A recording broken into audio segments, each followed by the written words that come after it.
Nature égale futur. Le souffle d'air du grillon. Le grillon des bois vit dans les lisières ou les clairières où il se nourrit de feuilles sèches.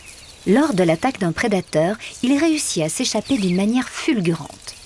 Quelles sont les raisons de cette extrême sensibilité et ne pourrait-elle pas servir de support à de nouvelles technologies ?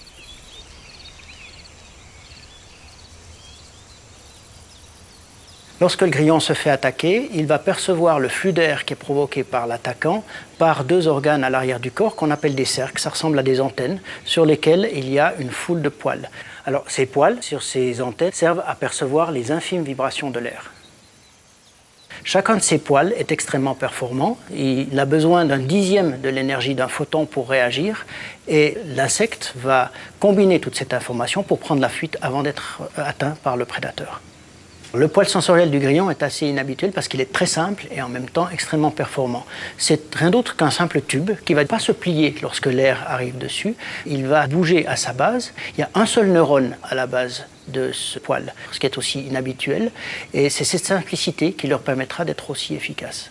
Au contraire de nous, où nous envoyons strictement toutes nos informations au cerveau principal qui va les traiter et après on va faire une réaction, l'insecte va avoir plusieurs cerveaux à l'intérieur du corps, de sorte qu'il va pouvoir envoyer l'information concernant le flux d'air dans un petit cerveau qui se trouve juste à l'arrière des cerques. Ce petit cerveau arrière, non seulement traite l'information qui provient des cerques et de leurs multiples poils, mais il contrôle également le mouvement des pattes arrière. C'est ce qui explique pourquoi, au cours des millions d'années d'existence, les grillons ainsi que les blattes, qui sont leurs cousins, ont pu échapper aux prédateurs. Ils sont extrêmement rapides parce qu'ils traitent l'information de manière locale.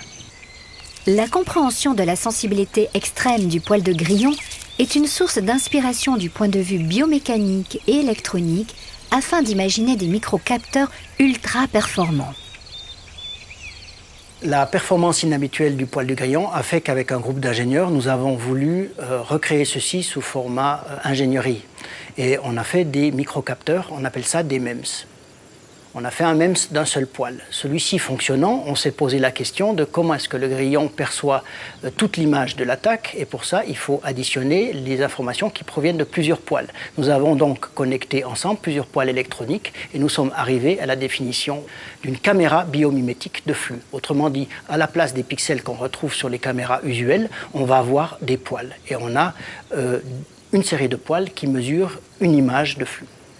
Ces travaux, qui sont d'une portée à long terme, voire moyen terme, seront utiles dans deux contextes. Le premier, c'est la mesure de très petits flux dans des très petits volumes. Ce qu'on appelle un laboratoire sur une puce, lab on a chip en anglais, consisteront à faire des analyses de produits chimiques en temps réel. Le deuxième domaine d'application potentielle de nos poils, ce sont les drones du futur. Les drones du futur auront des ailes battantes, comme les insectes ont ou les chauves-souris. Dans ce genre de système, il faut que la course de l'aile soit contrôlée en temps continu. L'aile n'a pas toujours le même mouvement. Il faut donc pouvoir mesurer ce que fait l'aile, en particulier en termes de turbulence. Et là, nos poils sont absolument idéaux parce qu'ils sont de petite taille et on peut les mettre partout. La démarche bio-inspirée est promise à un bel avenir pour plusieurs raisons. Premièrement, l'étude même du règne animal montre qu'il y a beaucoup de combines que nous n'avons pas encore essayées dans le monde de l'ingénieur. Deuxièmement, ce qui est frappant, c'est l'efficacité de ces systèmes biologiques qui sont très peu gourmands en énergie.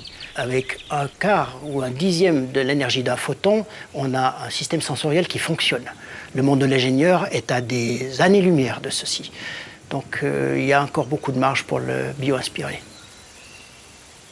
Le système biologique des poils de grillon n'a pas encore livré tous ses secrets, en particulier dans sa partie neuronale. Il est même envisagé de transposer cette approche bio-inspirée au fonctionnement olfactif des insectes.